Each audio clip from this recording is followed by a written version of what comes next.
Vamos a darle la bienvenida a nuestra siguiente ponente. Ella nos acompaña desde Nicaragua. Y antes de ir a Patricia, quisiera que pensaran en un momento, en una escena. Las voy a llevar a que piensen en un espacio, en una escena común. Puede ser en un aula, puede ser en una consulta profesional. Y están dos adultos conversando. Estos dos adultos están tratando de arreglarle la vida al niño sin preguntarle, sin tomarlo en cuenta. Y el niño está ahí en silencio, en una esquina, está solo viendo cómo dos adultos tratan de resolver su vida. Por supuesto, no lo hacen estos adultos con mala intención, porque muchas veces lo podemos hacer sin darnos cuenta. Decidimos por los niños, así nos enseñaron y así lo seguimos practicando. Hoy Patricia nos va a compartir desde su experiencia cómo ha vivido también el adultocentrismo, porque nos han enseñado a decidir por la niñez y no a decidir con la niñez. Patricia es trabajadora social. Ella ha sido consultora para organismos internacionales como Save the Children y Aldeas SOS. Es docente universitaria, es magíster en docencia, es magíster en gerencia social.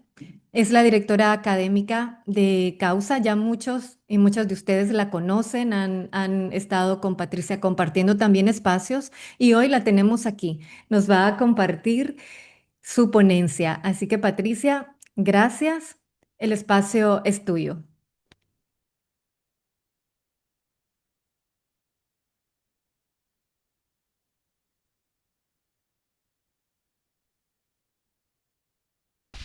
Gracias, Karina. ¿Me escuchan?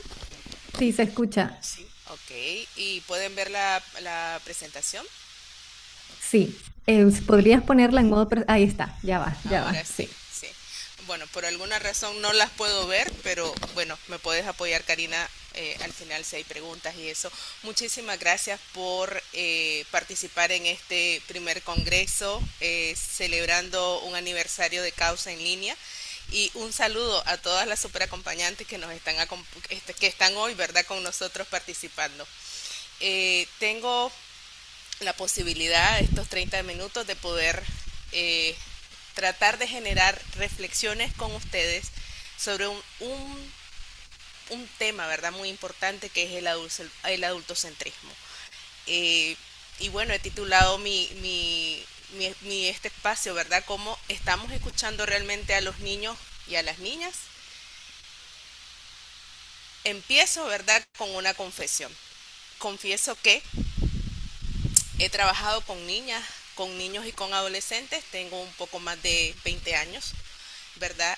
Y aún así, el día de hoy, sigo descubriendo momentos en los que yo estoy interpretando demasiado rápido, en los que explico muy rápido o no explico, o decido demasiado rápido también. Eh, y no, y esto no me pasa no porque yo quiera ignorar las voces de las infancias y las adolescencias, sino porque yo crecí, ¿verdad? Y fui educada en un mundo que me enseñó que las personas adultas son las que tienen la razón, que las personas adultas son las que saben más. Y esto me permea todos los días, eh, cuando estoy, ¿verdad?, en los diferentes espacios, en, en esas oportunidades que tengo, ¿verdad?, de relacionarme con las infancias y las adolescencias. En el recorrido de pronto de nuestras trayectorias laborales, ¿verdad?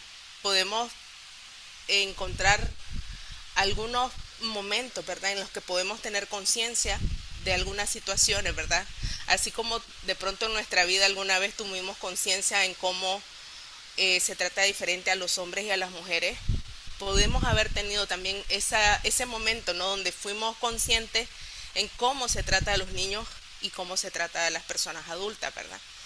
Y bueno, también en este recorrido de profesional, pues hay momentos en los que he tenido dudas también y que estas dudas no las encuentro en la teoría, en los manuales, en los protocolos, ¿verdad?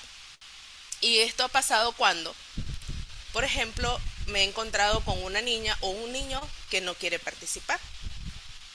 Cuando un adolescente o una adolescente rechaza una medida de protección, ¿verdad? He trabajado también en el campo de la protección especial. Y también cuando un niño o una niña a todo me responde no sé, no sé, no sé, no sé, no sé. O cuando un adolescente o un niño incluso, ¿verdad? Guarda silencio.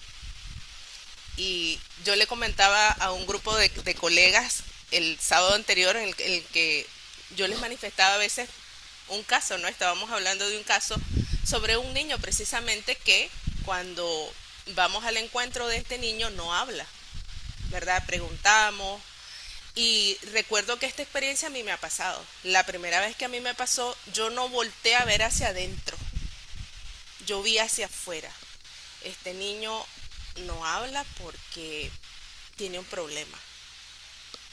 Nunca me imaginé, ¿verdad? Era mucho más joven, nunca revisé hacia adentro si yo tenía las habilidades, las herramientas, ¿verdad? Para lograr que este niño y esta niña o esta adolescente, ¿verdad? Pudiera expresar su voz. Entonces las dejo un poco con estas situaciones que posiblemente también a ustedes les haya pasado, ¿verdad? Y qué diferencia hay, ¿verdad? Cuando eh, tenemos esa práctica de revisarnos también nosotros, no solamente hacia afuera. ¿Qué hacemos cuando la participación infantil no ocurre como esperamos? ¿Verdad? Vamos a una familia, estamos en nuestro espacio, ¿verdad? Y esperamos que todo fluya, ¿verdad? Que los niños hablen, que los adolescentes de pronto participen, ¿verdad? Pero a veces esa participación no surge como nosotros esperamos. ¿Qué hacemos? Yo las invito a pensar. Bueno, el adultocentrismo, entendido, ¿no? Como ese sesgo también, ¿verdad? Ese filtro de pensamiento que también es inconsciente, ¿verdad? No lo hacemos adrede. Eh, en el que de alguna manera no se clasifica, hay una organización, ¿verdad? Se hace una organización social, ¿verdad? Y en este caso, los niños y las niñas están en el último espacio, ¿verdad? Están como en el porche de una casa. Si la, si la sociedad fuese, ¿verdad? Una casa, están en el porche de la casa y los adultos estamos en la sala, donde ocurre la vida. ¿Y qué pasa? Bueno, dejamos a los niños y a las niñas en esa antesala mientras crecen, ¿verdad? Y llegan a ser adultos. Eh, el adultocentrismo rara vez se ve así, como autoritarismo. Pero de pronto, si te pusieras en el lugar de los niños y las niñas, podría ser que sí, lo viviesen como autoritarismo, como humillaciones, como minimizaciones, ¿verdad? Pero nosotros no lo percibimos así. ¿Cómo lo vemos nosotros? Cuando hacemos de pronto estas frases, los hemos dicho o las hemos escuchado o las hemos pensado. Lo hago por tu bien. Todavía no lo entiende. Es demasiado pequeño o pequeña para decidir. Yo ya sé o yo sé lo que necesita. La hemos dicho, la hemos pensado, la hemos escuchado en nuestros espacios de trabajo o a nuestros colegas y de pronto también en la familia. Entonces,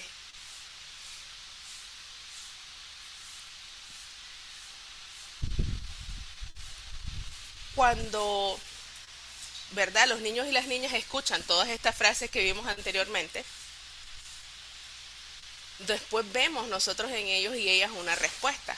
Y si les pudiésemos preguntar también, escucharíamos una respuesta. Posiblemente nadie me preguntó, diría un niño o un adolescente. Ya habían decidido por mí.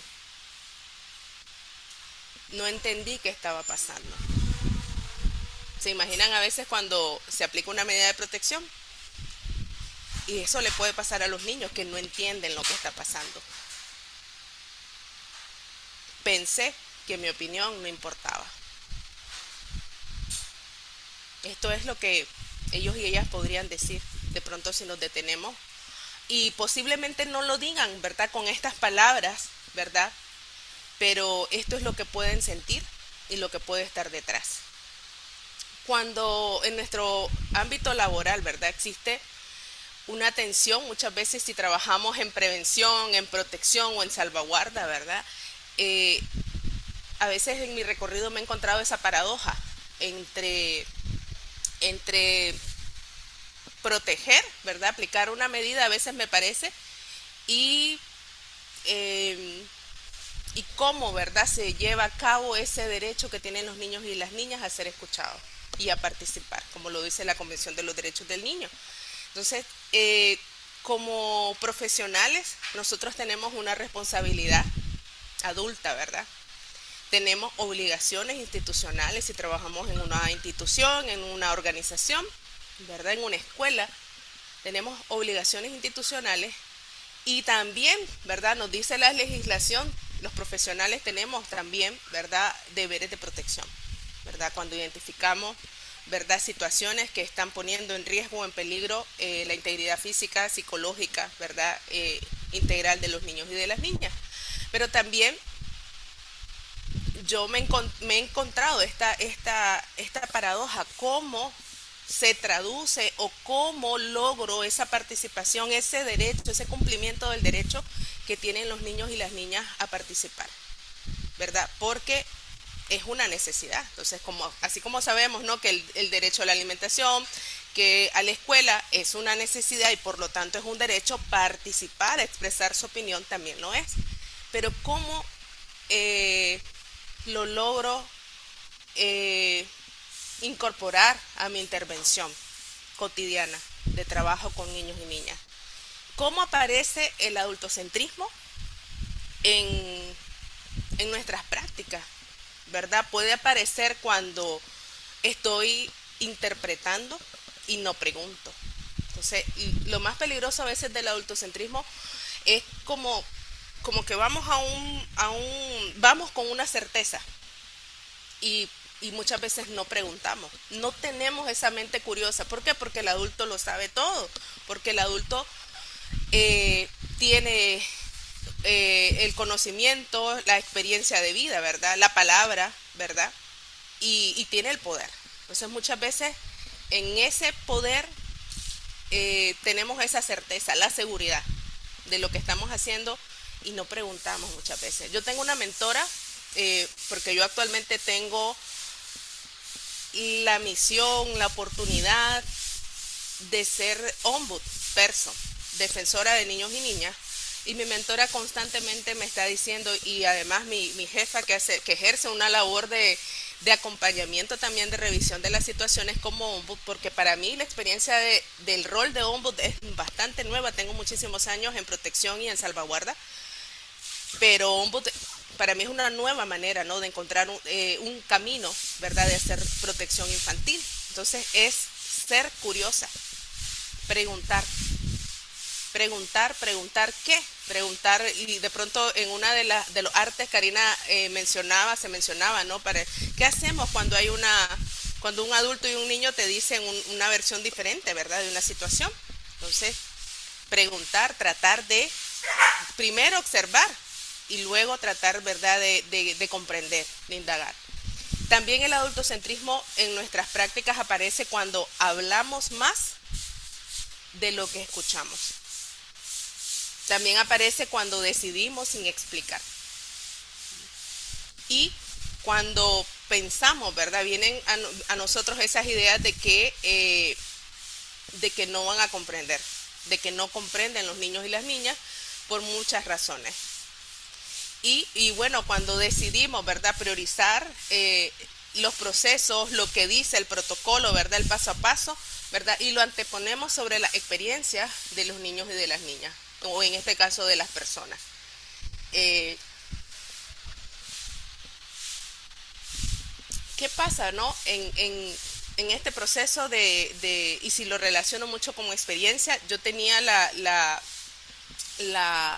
un rol, ¿verdad? En protección especial, en el cual se tomaban las decisiones, ¿verdad? Para la aplicación de ciertas medidas. Y de pronto me daba cuenta que los niños, ¿verdad? Y las niñas y adolescentes de pronto, ¿verdad? Estaban en la oficina, en el espacio, ¿verdad? Y esto que decía Karina, así literal como lo dice Karina, dos, tres adultos decidiendo, analizando, y el niño o la niña por allá en una esquina.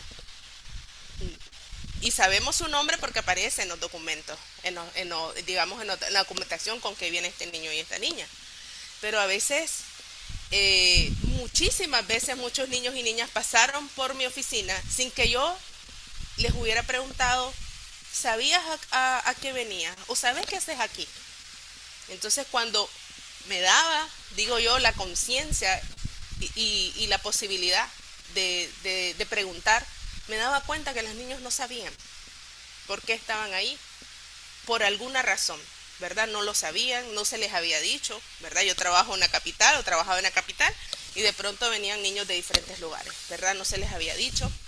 Si ustedes revisan, si vemos nuestros formatos, los formatos para trabajar, ¿verdad? La mayoría, no importa si es una institución o es una organización, están diseñados ¿para quién? Para recoger la voz de los adultos sobre las niñas y sobre los niños y adolescentes, ¿verdad? Muy rara vez vas a encontrar un formato, ¿verdad? A menos, ¿verdad? Del formato de entrevista, ¿verdad? En el que esté recogido pensando, ¿verdad? Más allá en recoger las voces, ¿verdad? De las infancias y de las adolescencias. Si analizamos nuestros protocolos, por ejemplo, para la aplicación o para la denuncia, ¿verdad? Cuando hay situaciones en las que se ha cometido, ¿verdad? Una situación, ¿verdad? Que ha puesto en riesgo la vida y la integridad. Yo tengo mi protocolo que dice que en 24, si yo conozco una situación, yo tengo que reportar y esto. Pero muchísimas veces vemos de que los niños y las niñas necesitan más tiempo para poder a veces poner en palabras, ¿verdad? Que es muy difícil, ¿verdad? Compartir lo que les ha pasado. Necesitan también más tiempo para poder, si vas a involucrar, ¿verdad? Realmente su participación, para que un niño o una niña comprenda por qué tenés que activar la ruta de protección, ¿verdad? Y no es solamente porque yo la activo porque es mi deber, ¿verdad? Como profesional activarla, pero en muchos casos, ¿verdad? Nuestros protocolos no respetan esos tiempos, ¿verdad? Que los niños y las niñas requieren. Y muchas veces, por atender estos protocolos, que no digo que esté mal, ¿verdad? La cosa es el cómo. Nos llevamos por alto, ¿verdad? Esto de el derecho a participar de los niños y las niñas, que su opinión sea tenida en cuenta también. Acá vemos esta escalera en que nos habla como de unos pasitos para poder tratar, ¿verdad?, de contrarrestar este autocentrismo que nos permea a todos y a todas, ¿verdad? Lo primero es escuchar. Todas hemos escuchado de esa escucha activa, ¿verdad?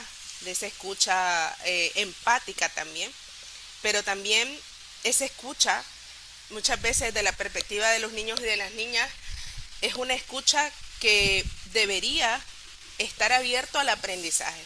Los niños y las niñas tienen una sabiduría, tienen una manera de ver el mundo, que cuando te detenes a darte el tiempo, ¿verdad?, para poder escuchar de verdad, a veces te quedas asombrado o asombrado.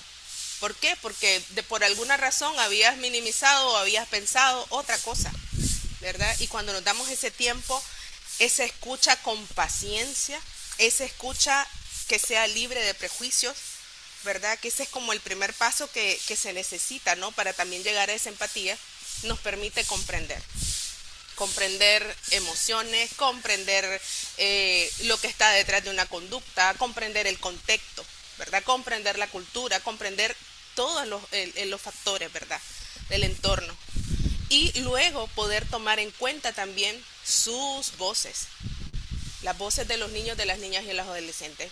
Por ejemplo, hablando de pronto cuando hay que aplicar una medida de protección o cuando ya la aplicaste, ¿no? O la vas a aplicar o sigue aplicando, está la posibilidad de que a veces no le queremos decir que vamos a aplicar esa medida porque no queremos lidiar con con todo lo que va a implicar, ¿verdad? Que el niño o la niña sepa. O si lo sabe, también eh, no preguntamos porque no le toca, pensamos que no le toca al niño y a la niña decidir. Y posiblemente sea así, pero esto no implica, por ejemplo, que no podamos nosotros explicar el porqué de una decisión, ¿verdad? En la que se tiene que proteger su seguridad, ¿verdad? Entonces, posiblemente, si yo hago esto, ¿verdad? Esté trabajando con un enfoque más claro y menos libre de adultocentrismo. Lo contrario a no decirle nada o a no explicarle. Lo otro también es escuchar su opinión, ¿verdad? Antes de tomar la decisión. Esto no significa, a veces cuando hablamos con diferentes profesionales dicen, es que ahora los niños van a decidir, o es que no le toca a ellos decidir. Es cierto, ¿verdad? Posiblemente la responsabilidad de decisión la tiene un adulto o la tiene un equipo, ¿verdad? Pero esto no significa que no vamos a preguntarle o a tomarle en cuenta qué es lo que él quisiera o qué es lo que espera también sus expectativas. Y obviamente muchos niños y niñas cuando le hablas de aplicar una medida, ¿verdad? Su reacción, ¿verdad? Es eh, de, de, digamos, de dolor, de miedo, de temor, ¿verdad? Y hay que validar, ¿verdad? Estas emociones. Validar sus miedos, validar su tristeza, ¿verdad? Por la aplicación de la medida muchas veces. Y de pronto esto de no comunicarles es porque también de pronto estamos que no lo va a entender o porque también priorizamos, ¿no? El hecho de que hay que cumplir con los protocolos en el tiempo requerido, ¿verdad? Y a veces en las prisas y en las carreras, porque los equipos tienen muchísimas cosas que hacer, ¿verdad? Se queda de lado el poder incluir esta participación y el poder retroalimentar, el poder explicar por qué se toman las decisiones muchísimas veces. Y bueno, como decía también Karina por ahí, el compartir también las decisiones. Hay cierto, ¿verdad? No solo en lo cotidiano, digamos, cuando se le ha aplicado medida y los niños y niñas están en un centro de protección, ¿verdad? O cuando están en la escuela. Hay ciertas decisiones donde se puede incluir la participación de los niños y de las niñas. Los tiempos, los horarios, por ejemplo, ¿verdad? De ciertos espacios o momentos también. O que se pueden también negociar. Entonces por acá tengo aquí algunas ideas o ejemplos, ¿verdad? Antes podía estar en mi práctica, voy a explicarte qué haremos. Y ahora yo podría decir, mira, quiero explicarte lo que haremos y escuchar qué pensás. Porque también siempre estar atentos a escuchar, estamos llamados a motivar esa participación, esa expresión de la idea, de los pensamientos de los niños y de las niñas. Y a veces no lo motivamos, ¿verdad? No preguntamos. Y otro ejemplo, entiendo por qué reaccionaste así. O sea, sí, vos hiciste esto y esto por esto. Pero podríamos preguntar, ¿cómo lo viviste vos? ¿Qué sentiste? Es diferente. Es una pregunta que abre a conocer más. Y yo ya dejo de suponer o de interpretar. Y antes, ¿esto es lo mejor? Sí, esto es lo mejor para vos. Y puedo decir, esto es lo que debemos hacer. Sí, yo tengo que activar la ruta de protección. Pero quiero explicarte por qué. Y quiero explicarte cómo, o sea, y es una situación que me pasó hace poco, ¿no? Una niña de 12 años de una situación de abuso, ¿verdad? No quería que se activara la ruta de protección, pero yo estoy mandatada a que se active, ¿verdad? El protocolo no es opcional ni las leyes tampoco, ¿verdad? Es un delito. Pero, ¿cómo fue posible activar esa participación de ella y ella? Explicarle, ¿verdad? El por qué era necesario activarla y que se activaba sí o sí, pero el que ella podía, por ejemplo, acceder a atención psicológica, ¿verdad? Y que ir a la consulta no significaba que ella iba a denunciar. Explicar, hacer más cercano, ¿verdad? Esto sin invalidar sus miedos y sus temores, ¿verdad? De que su vida se complique más por el hecho de haber hablado. Entonces hay maneras en que si tenemos esa conciencia, podemos encontrar la forma, ¿verdad?, de activar esa participación de los niños y de las niñas en los procesos que hacemos. Y como decía mi colega anteriormente, Tatiana, eh, a veces sí queremos ser buenos profesionales, pero también buenas personas, ¿verdad? Entonces este cambio de el sistema nos asigna el poder a los y las adultas, pero hasta qué punto, ¿verdad? Yo estoy interesada en dar ese espacio a los niños y a las niñas. ¿Cuántas veces hemos pensado algo parecido a esto? Sé que es mejor para ellos, ¿verdad? De pronto los papás nos lo dijeron, o si somos papás y mamás se lo decimos, ¿verdad? O lo hablamos de pronto con los tíos y las tías y los abuelos, y ellos están por ahí escuchando, ¿verdad? Y parece que no escucharan, o creemos que no escuchan, o que no lo perciben. Son demasiados pequeños para opinar. Este pensamiento nos lleva, ¿verdad?, a actuar sin explicar, ¿verdad?, sin informar en el porqué de las cosas, ¿verdad? No entenderán esta decisión y entonces posiblemente yo lo oculto, ¿verdad? No la involucro en el proceso y no tenemos tiempo para consultarle, o para preguntarle, o para explicarle, que a veces, muchas veces nos pasa en los equipos de trabajo. Entonces, ok, me relató esto, es una situación de uso, yo activo la ruta y no le informo que voy a activar la ruta, que se tiene que activar la ruta y el por qué, ¿verdad? No lo hago. ¿Por qué? Porque bueno, en mi protocolo no dice que yo le tengo que decir a la niña que, ¿por qué? Porque la niña no tiene que estar de acuerdo posiblemente. Entonces son un montón, una serie de situaciones que a lo mejor ustedes no han trabajado en protección especial o han trabajado en una escuela o en las consultas, por ejemplo. Y aquí, ¿qué pasa, no? Cuando la psicóloga, me pongo a pensar en las colegas bueno, quien lleva al niño es el adulto, quien paga la consulta es el adulto. Y tenés la perspectiva del niño y la del adulto. Y ahí estamos como en esa disyuntiva también, ¿no? Entre la percepción de del niño y la percepción del adulto también. Y cómo llegar a ese proceso, ¿no? Porque a veces detrás de eso también está en conflicto de necesidades también. ¿Qué necesita el adulto? ¿Qué necesita el niño? Bueno, para ir cerrando, la participación infantil no comienza cuando le damos la palabra a los chavalos y a las chavalas, como decimos en mi país coloquialmente, ¿verdad? Comienza cuando estamos dispuestos a que sus voces tengan consecuencia en nuestras decisiones.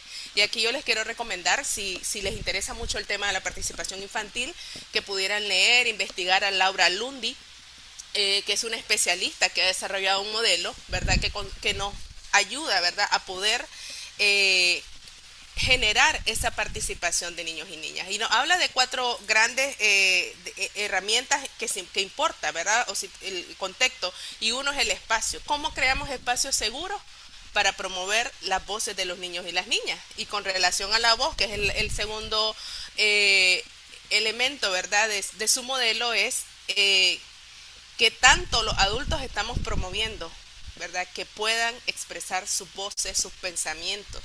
Y el tercero es la audiencia. La audiencia, ¿quiénes somos? Los adultos. ¿Qué tanto, verdad, como adulta estoy dispuesta, verdad, a escuchar y a considerar con cuidado lo que las niñas, los niños y los adolescentes nos están diciendo? Y el último elemento de su modelo de Lundy es la influencia, que es propiamente lo que está aquí. Que las voces de los niños y de las niñas tengan un impacto en las decisiones, ¿verdad?, de las situaciones que a ellos les competen, como dice nuestra Comisión de los Derechos del Niño y de la Niña.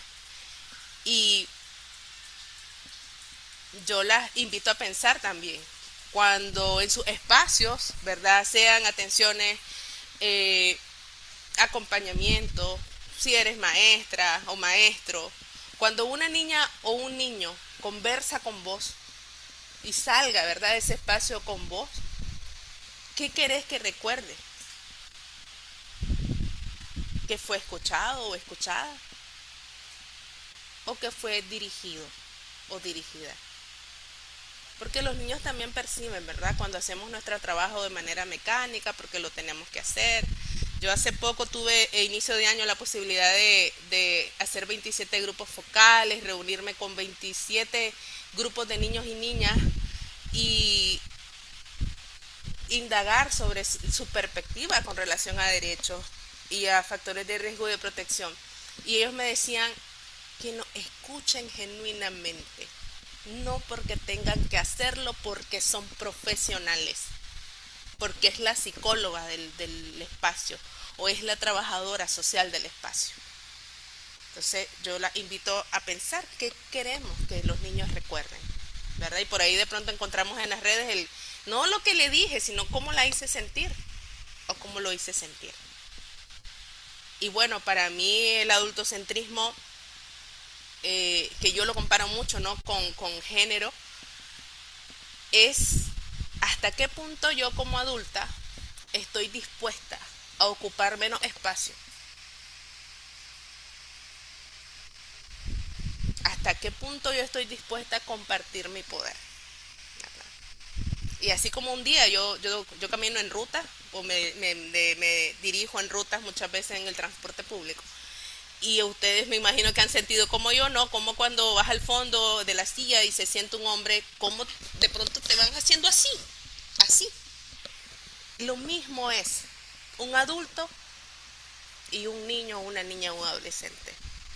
¿Cómo estoy dispuesta a ocupar menos espacio para entregarle el espacio que ellas y ellos tienen por derecho? No porque soy buena persona, por derecho. Entonces, muchísimas gracias por su tiempo. Y si he logrado, ¿verdad?, generar alguna reflexión con esto, yo me doy por servida. Muchísimas gracias.